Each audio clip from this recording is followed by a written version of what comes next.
Добрый вечер. В эфире программа «Якутия Лайф» и я, Ирина Ефимова. Молодежный фестиваль «Муссу-Стар» проходит в столице республики 26 и 27 марта.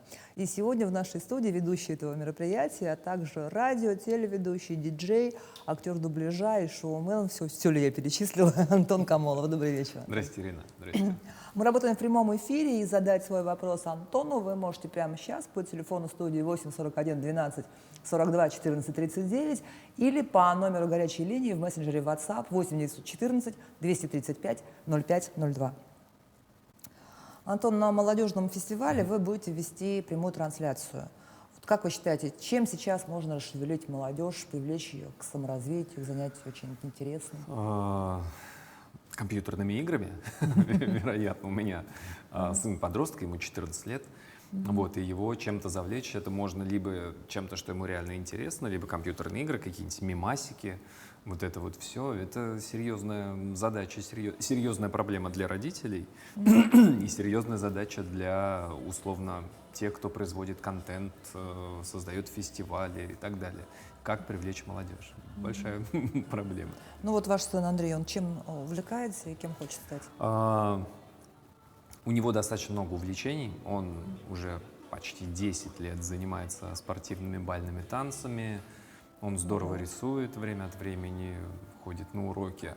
Ну вот. Но, конечно, основное — это мобильный телефон, компьютер. Ему нравятся компьютерные игры. Во всем там играет что-то. Они там какие-то с друзьями сейчас думают запустить хостинг, в том числе с точки зрения заработка.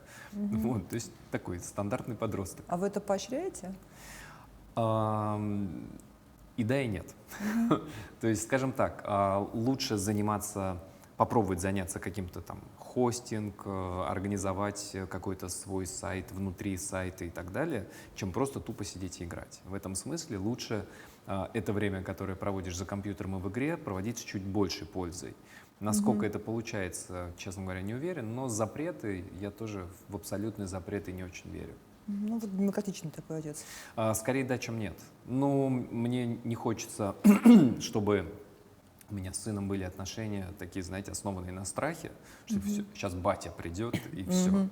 Вот. Поэтому тут нужно, да, пытаться найти баланс, что достаточно сложно. А людей какого возраста вот вы сами относите к молодежи? То есть есть категория ВОЗ, там, по-моему, сейчас продлили чуть ли не до 45 лет. А на фестиваль можно вот участвовать с 14 до 35. Ну, у каждого свои критерии. Я думаю, у каждого человека по мере взросления, как бы вот это окно молодежи, оно двигается вместе с человеком вслед за ним. Когда тебе 20 лет, тебе кажется, что ну, старше 25 это уже совершенно пожилые люди. Это, да, а за 35, ну это там старики, это бабушки и дедушки. Когда ты становишься старше, естественно, тебе кажется, что и молодые люди это ну плюс-минус как ты, чуть-чуть помоложе. Мне кажется, биологически там это одно, статистически, социологически это другое, а как себя ощущает человек, это совершенно третье. Ну, есть люди, которые... У меня в школе со мной учился, в физмат-лицее парень, он уже в 10-11 классе был такой, ну, если не старичок, то умудренный среднего возраста. Он ходил в костюме, он как-то очень рассудительно все время разговаривал и так далее. А есть люди, которым, не знаю, там 50, 60 и старше лет, и они абсолютно внутри своего мозга, внутри сознания, они совершенно молодые, интересующиеся чем-то новым люди. Ну, вы, я так понимаю, молодой человек. Мне кажется, как только человек перестает интересоваться чем-то новым, он начинает стареть, причем стареть не только ментально, но и физически, физиологически. Поэтому, конечно, нужно все время занимать, разминать чем-то свой мозг, не знаю, от банальных каких-то задачек, заканчивая тем, что происходит нового в музыке, в кино, на телевидении, в интернете. Вы радио, телеведущий, диджей, актер дубляжа, шоумен. Вот что из этого вам ближе и что вас точнее характеризует? Ну, наверное, радиоведущий, потому что это больше всего времени занимает, это и раньше всего началось. Я сначала начал работать на радио и до сих пор работаю на радио с микроскопическими перерывами. Все это время работал на радио. Вот, поэтому, наверное, прежде всего радио. Второе, опять же, из этих же соображений телевидение. И дальше, наверное, из того, что вы перечислили, наверное, шоумен, какие-то мероприятия, концерты и так далее я тоже провожу регулярно. А дальше актер дубляжа. И чего-то я еще не перечислила. Вы Вы сказали, из того, что вы перечислили. Мне кажется, этого более чем достаточно, потому что если человека нужно представлять очень долго, то либо у человека проблемы с самооценкой, вот, когда он пытается придумать какие-то несуществующие регалии, это, знаете, визитка, которая полностью заполнена текстом, мне кажется, это не очень хорошая визитка. В идеале визитка... Либо он важный чиновник какой-нибудь. Либо, да. Ну, а это очень часто с самооценкой, мне кажется, Коррелирует. завязано. Да. Ну вот вы же технарь по образованию, выпускник Бауманки, занимаетесь абсолютно гуманитарными, так скажем, вещами. Вот. Ну в чем-то же проявляются ваши технические склонности все равно, потому что склад ума, от него не денешься никуда. Занудство, конечно. Нет, занудство у меня, хоть отбавляй, я могу делиться занудством. Если бы была биржа по продаже занудства, я был бы одним из главных трейдеров. На этой бирже, к сожалению, такой биржи нет. Мой сын все время жалуется, что его главный упрек в мой адрес — это что, папа, у тебя одни уроки в голове, потому что если задали уроки, значит, Андрей, как говорю ему я, сначала надо сделать уроки, а потом уже делать что-либо остальное. Вот, а если на что-то другое смотреть, то, ну, как бы, в принципе, техническое образование, оно помогает категоризировать, ну, как-то так, все в рамочки, по полочкам раскладывать. Это иногда помогает, в редких случаях мешает.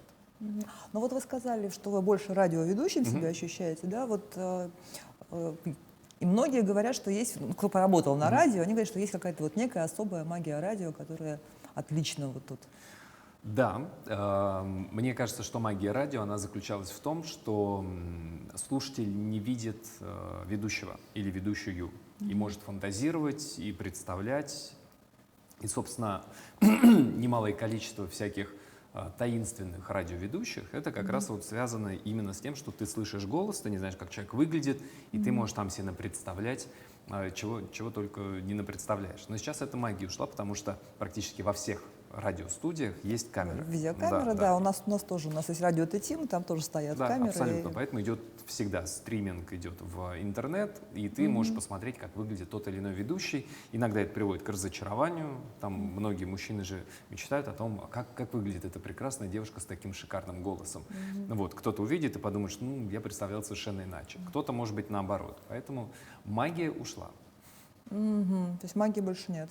Ну, магия вот в том смысле, по крайней мере, который я вкладывал, что магия радио — это такая некоторая загадка. Но у радио есть, мне кажется, другие положительные вещи. Ты радио намного проще можешь послушать, потреблять, чем телевидение, чем видеоконтент. Наушники вставил или в машине приемник включил, поехал и слушай себе на здоровье фоном или не фоном.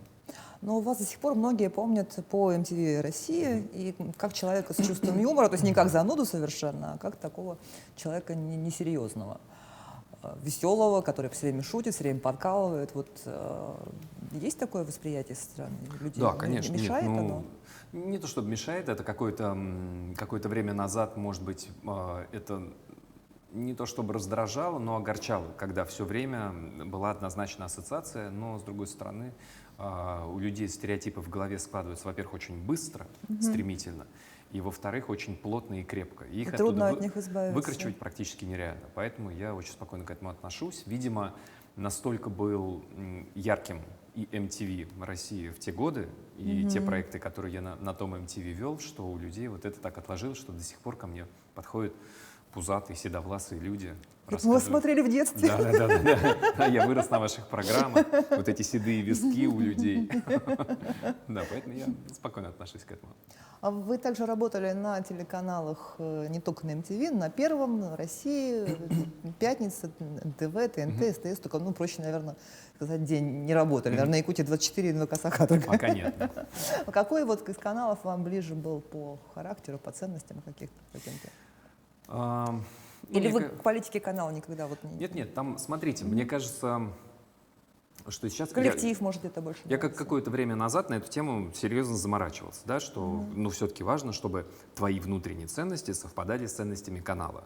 Но потом я понял, что, во-первых, так не получится, Ну, потому что и твои ценности достаточно могут быть широкие, и у канала могут быть ценности широкие. Где-то вы пересекаетесь, где-то вы вообще входите в противоречие. То же самое касается и телевизионных программ. На одном и том же канале может выходить суперпрограмма, которая мне очень нравится как зрителю, и на том же канале может выходить программа, которую я бы как зритель запретил вообще к показу, потому что она делает у людей из мозгов кашу, и не овсяную, а манную. Вот, то есть это один и тот же канал может совершенно разную информацию, разные проекты нести. Поэтому для меня лично важен не столько канал, на котором я работаю, а именно вот та программа, тот проект, команда, вот о чем вы говорили, с которой я работаю. В этом смысле мне, ну, на большинстве моих проектов очень везло. Там и команда хорошая была, вот, и программы, которые мне тоже были интересны. А какую бы вы программу вели на Якутии-24? Ну, я не смотрел сетку, я не знаю, что уже есть у вас в сетке, то есть кого бы мне подсидеть из ведущих Якутии-24.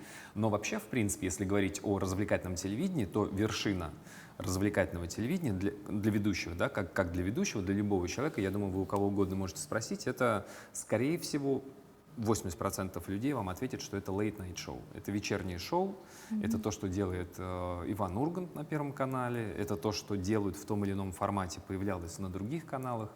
Вот, либо такая история, либо кому-то еще нравятся проекты типа «Опра», «Задушевное интервью», когда человек рассказывает все, там, как принц Гарри и Меган Маркл, и вот они готовы достать всю душу, как Борису Корчевникову все рассказать. Вот это вот история. Мне ближе, поскольку развлекательный формат, то мне больше нравится Late Night. Ну, у нас развлекательный формат, кстати, не так давно появился. Это был чисто информационный канал, и вот сейчас появились такие вот элементы вечернего эфира, например. Мне кажется, это абсолютно правильно, потому что информация важна, но только информация это подгружает людей, зрителей, я имею в виду. А как-то изменилось ваше отношение к телевидению с тех пор, как его начали в приличных кругах называть приблизительно зомбоящиком? К телевидению? Да. Ну, изменилось ли мое отношение к кухонным ножам после того, как я узнал, что одним из таких ножей кого-то убили в подворотне?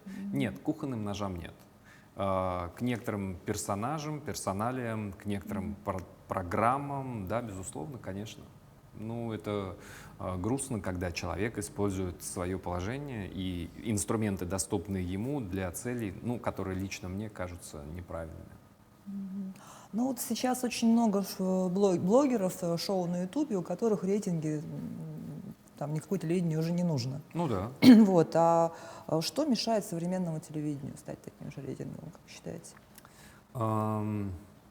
Многие телевизионные программы, они же выходят и в интернете, и в том числе собирают там весьма неплохие просмотры. Может быть, не так регулярно, условно говоря, некоторые гости Ивана Урганта по несколько миллионов просмотров собирают и в интернете тоже.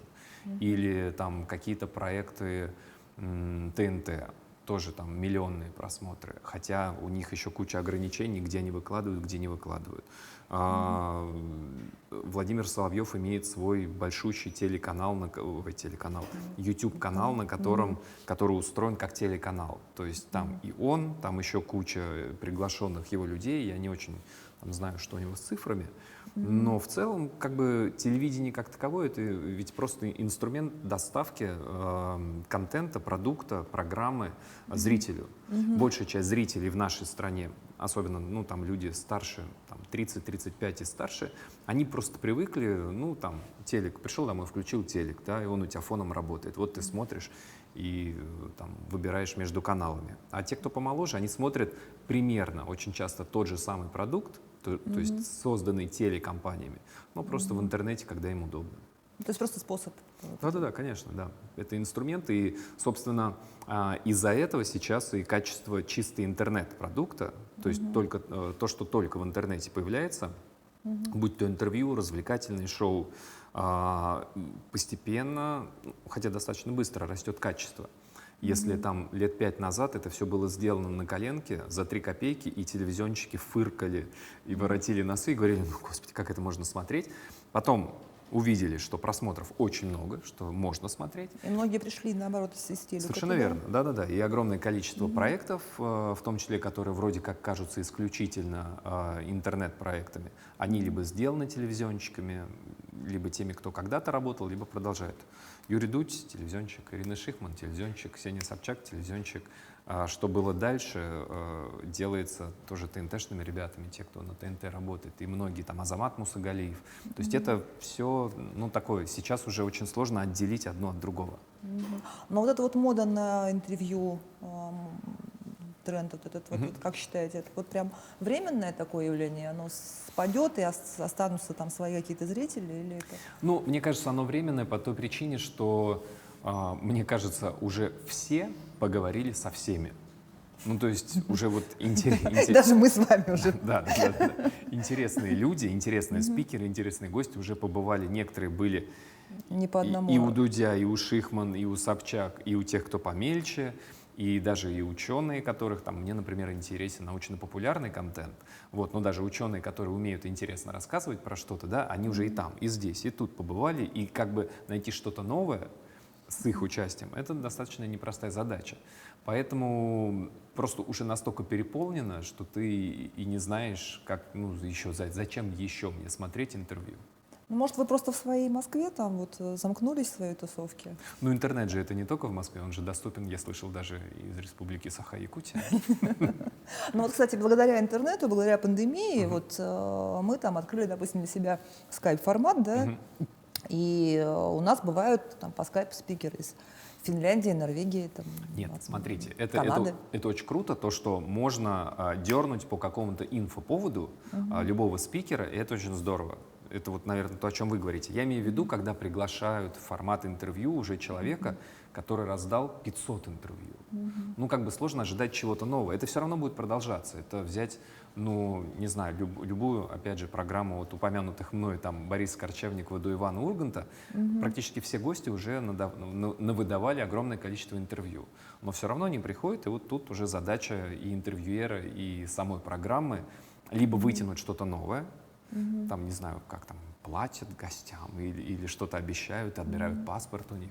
Вот, либо вытянуть что-то новое, либо с какой-то новой стороны показать гости какие-то там, не знаю, там, игры, как это делает Ургант у себя, еще что-то. И ты смотришь, а это, оказывается, не какой-то такой бронзовый памятник самому себе пришел, а это живой человек. Не могу не спросить про интервью с маньяком. Да. Как вот к этому Я пока не посмотрел. Я пока не посмотрел. Если абстрагироваться вообще в принципе, мне кажется, что это неправильно. Объясню почему. Сейчас на примере противопоставляют интервью скопинского маньяка Собчак и ангарского маньяка Саши Сулим, который делал сначала для «Медузы», потом для редакции большие работы. И сама Ксения Собчак говорит, почему вот мне нельзя, вы на меня нападаете, потому что я Собчак, а Саше Сулим можно.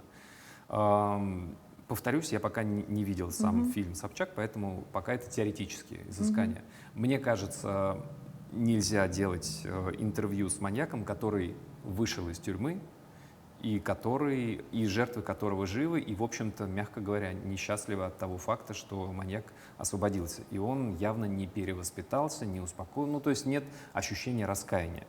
Вот. То, что делал Саша Сулим с ангарским маньяком, он сидит на пожизненном заключении, пожизненный срок, и, соответственно, не может угрожать новым жертвам. Ну и старым жертвам у него, по-моему, тоже там 2 или 3 человека выжило после нападения. Вот, в этом смысле, мне кажется, так. Хотя тут нужно посмотреть содержание, может быть, действительно как-то вот так повернули всю эту историю, чтобы раскрыть всю суть зла, и, значит, там ты посмотришь и захочешь, другими глазами будешь смотреть на окружающих тебя людей, о чем ты задумаешься в своей жизни. Может быть и так, а может быть просто хайп. Но в Госдуму уже внесли вроде такое предложение, что только тех, кто раскаивается. Тех, что? Кто раскаивается, только вот их там у них брать интервью. Снимать, да. Слушайте, мне кажется, что наша Госдума кто этим гордится, супергенератор замечательных идей. Кто будет определять, кто раскаялся, а кто не раскаялся? Могу я сказать, что я раскаялся, возьмите у меня интервью, а в процессе интервью наговорить чего-то лишнего? Или, ну, то есть, мне кажется, что это не должно регулироваться на государственном уровне, потому что непонятно, кто будет определять. Это можно регулировать только вот внутри. Совершенно верно. Да. Сам журналист может Да. для себя решать.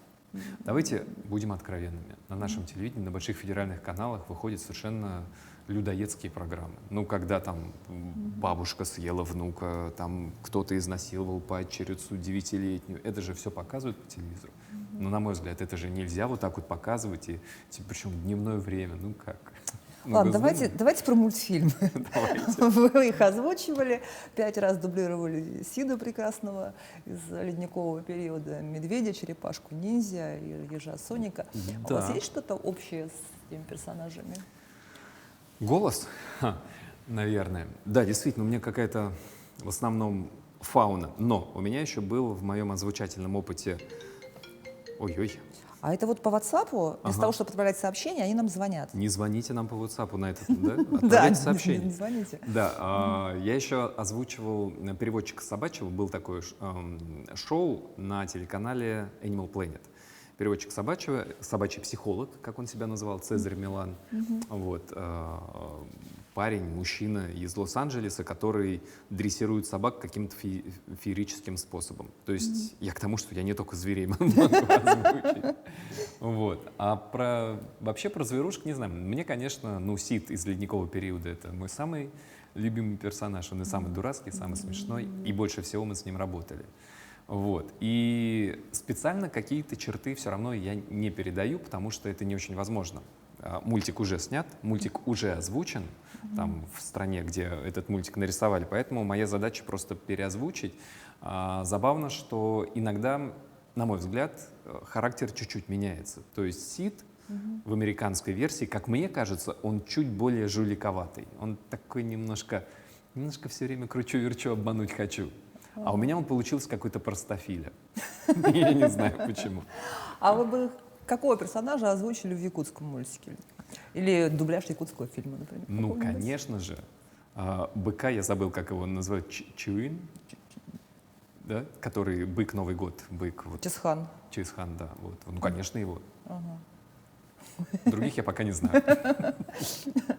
У вас очень много благотворительных проектов. Вот сколько их сейчас? И расскажите о них, пожалуйста. Ну, не то чтобы у меня благотворительных проектов, я достаточно плотно сотрудничаю с Центром лечебной педагогики. «Особое детство» называется центр. Это благотворительная организация, которая, в принципе, она базируется в Москве и занимается там, детьми с разными серьезными диагнозами, там, от ДЦП, аутизма и до более серьезных особенностей развития. Вот. И плюс ко всему, «Особое детство» сейчас занимается законотворческой деятельностью и старается изменить ситуацию с психоневрологическими интернатами, со средой для детей с особенностями развития, чтобы было другое отношение, чтобы не было такого, что если мама с таким ребенком выходит на детскую площадку, и все дети разбегаются, потому что мама думает, что сейчас ее ребенка заразит тот человек, этот ребенок своим заболеванием. Вот. Там очень много программ, это проще посмотреть на сайте. И с Всемирным фондом дикой природы, ВВФ, я достаточно тоже давно сотрудничаю, скоро будет очередной «Час Земли», я не знаю, как вы вовлечены или не вовлечены. Да? Да, тут тоже «Час Земли», это когда тоже формально все выключают свет, да. и все говорят, ну это же это только вредит, это нагрузка на электросети. Но «Час Земли», это зрителям просто хочу рассказать, это не столько и не только про выключение света и экономию электроэнергии, это про привлечение внимания к разным программам. Потому что там у Фонда дикой природы это и биоразнообразие, это и, я думаю, то, что близко, кстати, Якутии, наверняка там леса, лесопользование, рыболовство, в том числе там, ну, коренные народы Якутии живут охотой и рыбалкой. И вот отрегулировать, чтобы где браконьерство, где разрешенная охота и рыбалка коренным народам, это же тоже все очень важная вещь, мне кажется. Ну да, нет, нас тут участвуют. Правда, мы эфир не останавливаем, но люди участвуют. В темноте. Ну вот про фонд дикой природы. Ди Каприо спасает тигров, Натали Портман горилла. Вы кого спасаете? То есть какое животное? Какую зверушку да, конкретно? Да, вам больше по духу. Ленивцев? Ленивцев? Не знаю, действительно, да, как-то Ди Каприо, причем это тоже была программа Всемирного фонда дикой природы, и Ди Каприо прилетал на тигриный саммит, он проходил на Дальнем Востоке. У нас на Дальнем Востоке достаточно большая популяция тигров амурских. На тот момент она была небольшая, и в том числе благодаря усилиям ВВФ эта популяция увеличилась, и там сейчас этим занимается отдельная некоммерческая организация, значит, «Амурский тигр». Там очень сильная в этом смысле команда. И прилетал Ди Каприо. Вот именно прямо на саммит, по-моему, он тогда в Петербурге проходил, и привез, я не помню, он пожертвовал на программу там то ли миллион, то ли $2 миллиона. И я, когда с коллегами из ВВФ говорил, я говорю, ну, наверное, кто-то там как бы дали ему эти 2 миллиона, он сказал, это мои деньги, я их жертвую, ну, чтобы привлечь внимание, чтобы все последовали примеру. И я узнал, что это его личные деньги. Понятно, что он состоятельный человек, но не каждый состоятельный человек достаточно большие средства готов пожертвовать, неважно, на любые благотворительные программы, поэтому он заслуживает уважения. И тут неважно, там, хотите, выбирайте зверушку, которая вам нравится чисто внешне. Но в нашей стране, если брать, помимо тигра, у фонда есть большие программы по белому медведю, потому что таяние льдов арктических приводит к тому, что медведям нечего есть, белым, вот, и сокращается популяция. И там ирбис, переднеазиатский леопард, ну, то есть там много зверей. Да, у нас в Якутии сейчас действует проект по восстановлению популяции бизонов. И в России они обитают только у нас в республике. Это какая-то особая, да, порода бизонов? Это те бизоны, которые раньше давным-давно тут жили, вот, а сохранились они в Канаде. И нам из Канады отправили в свое время, ну, то есть канадцы подарили нам бизонов. Этой истории уже много лет, то есть это в 90-е годы было, первых завезли. Вот, и они тут прекрасно себя чувствуют. Они прижились? Расплодились, прижились, Круто, и вот их сейчас там, ну, голов под 300, наверное, уже. Вот, вот как вы думаете, что могло бы вот привлечь, вот этот, как-то популяризовать нам, помочь этот проект? Ну, мне кажется, во-первых, о нем говорить все-таки. Когда говорят, что благотворительность — это дело тихое и такое, об этом не нужно кричать. Мне кажется, про многие проекты нужно кричать, и об этом нужно рассказывать.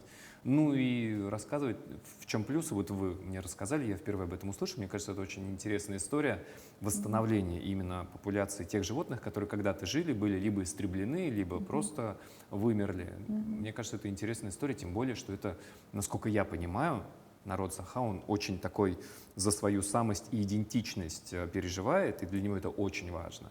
И мне кажется, как раз и в том числе там и животный мир, и все остальное, это же как сохранение, вот на это нужно делать упор. Да, там история вообще такая, что эти бизоны, они здесь жили во времена мамонтов.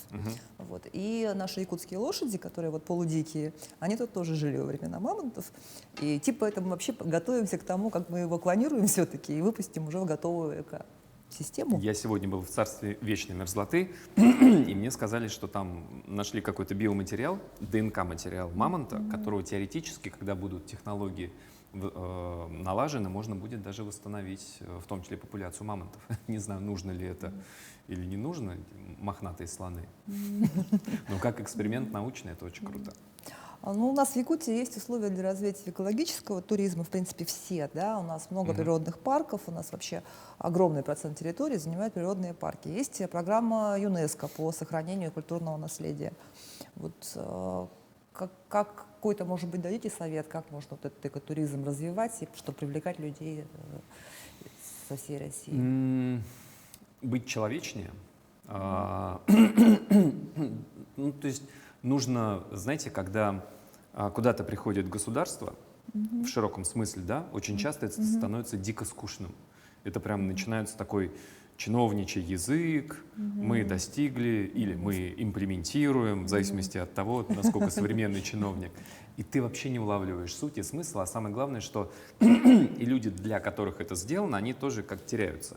А нужно быть человечнее, понимать, что нужно людям, что интересно людям. И, ну, не знаю, стараться и давать чуть больше пространства, в том числе там, и малому бизнесу, и постепенно. Я вообще, в принципе, сторонник того, что в экономике основную часть, основным локомотивом должен быть малый и средний бизнес. У нас это крупный бизнес тащит все в основном. В этом есть плюсы, но в этом есть и очень серьезные минусы. И мне кажется, что предприимчивым, я думаю, и в Якутии есть большое количество таких людей, им отдать на откуп, и они сами лучше меня, естественно, знают, что понравится туристам, как привлечь, что показать, куда отвезти. А вы вообще по России сами ездите? Не так много, как хотелось бы, да, но в целом путешествую. Ну вот если бы вас не пригласили по работе, у вас не возникало никогда мысли там в Якутию приехать? Конечно, возникало. И не только Якутия, и в принципе и Дальний Восток, и южнее от Якутии, и Байкал, и Алтай, и огромное количество мест в России, куда можно и нужно поехать, но, опять же, инфраструктура. Ты едешь, либо ты живешь в каких-то условиях, ну, мягко говоря, не очень комфортных, либо, если ты живешь в комфортных условиях, там ценник такой, что ты там не подступиться большинству наших сограждан. Вот. И вот нужно как раз, вот, мне кажется, малый и средний бизнес, это в большинстве стран гостиницы, рестораны, кафе, это как раз вот частный бизнес. Не сети большие, а именно отдельные люди, маленькие компании и так Ну далее. да, если бы вы походили по Якутску, вы бы заметили, что нет сетей, все очень удивляются. У нас тут вот крупных торговых сетей нету, крупных там бензозаправок, там, которые там, здесь нет. И тут у нас все свое. И в этом плюс, мне кажется. То есть и это вот в идеале, чтобы это все распространилось на все сферы жизни, и в том числе на туризм, потому что, ну, для Якутии туризм развивать и развивать, и привлечь, там, не знаю, там, дальневосточных туристов, там, Южная Корея, Япония, Юго-Восточная Азия, все эти Китай, Гонконг, где есть богатые туристы, которых можно привлечь и которые могут принести деньги в регион. Чуть я как чиновник заговорил, да? На что нужно обратить внимание молодежи, чтобы реализоваться в будущем? А это вот я вообще не знаю, потому что у меня сын, как бы молодежь, и на что ему обратить внимание, я ему говорю одно, что нужно учиться, тебе нужно высшее образование. И как бы я, в принципе, в это верю, но я в этом сильно сомневаюсь, потому что в современном мире уже сейчас нужны другие компетенции, а что будет через 5, 10, 15 лет, вообще непонятно. Поэтому, не знаю, мне, конечно, хотелось бы, чтобы молодежь была чуть более разносторонней, разноплановой и такая более мозговитая и подкованная, эрудированная, но, может быть, это действительно не нужно, если вытащил телефон, все посмотрел, что тебе нужно. Ну, вернемся к нашему фестивалю. Вы за всю карьеру были ведущим разнообразных мероприятий, там, концертов, презентаций, дней города, профессиональных каких-то праздников. А есть ли у вас какой-то универсальный способ, как зажечь людей? Все-таки публика за время пандемии от больших мероприятий отвыкла. Ну, универсальных способов нет. По моим наблюдениям, все зависит прежде всего от самих людей, которые приходят куда-то на какой-то праздник. Если они настроены развлечься, настроены повеселиться, позажигать, то все будет отлично. Неважно, даже не важно, какая будет программа, кто будет ведущий и так далее. А если люди, знаете, такие пришли, и такие они уже уставшие, они все видели, и давайте-ка развлекайте нас, избалованные такие, то там ты хоть им, я не знаю, мамонта живого, восстановленного из ДНК покажи, ну, вот, который будет жонглировать носорогами и бизонами из Канады. Вот, это никого не впечатлит, не скажет, ну, понятно, ну, как цирк дю Солей, только запашный. Поэтому многое зависит от публики, и там какие-то такие есть методики у всех ведущих, но они работают не на 100%. Но, может быть, какие-то фишки раскроете как хедлайнер? Может, что-то там такое будет? Ну, смотрите, тут нужно тоже понимать, что я буду ведущим в телевизионной студии, вот, и я не буду на самой площадке, где будет само шоу проходить. В большей степени ко мне будут приходить гости, участники фестиваля на небольшие такие интервьюшки. Вот. А на самой площадке будут работать Миша Башкатов, Миша Галустян. Вот. У них как раз это вот прямой контакт, там позажигать, покричать с залом, пообщаться. Всегда интерактив, это, конечно, всегда живо и весело. Вот. Телевизионная — это чуть меньший градус там кричабельности, я скажу на простом русском языке. Вот. Но такой более, что ли, вдумчивый разговор, потому что ты, когда в студии сидишь, ты можешь на полутонах поговорить, какие-то тонкие, более тонкие вещи, они будут слышны, а на стадионе их там половина людей просто не услышит технически. Вот, поэтому у нас там будут куча телемостов, будет же шоу Алины Загитовой. Сейчас проходит чемпионат мира по фигурному катанию. Алина Загитова, вот она здесь, в Якутске, с шоу Ливан Горозия, главный якут всей Руси.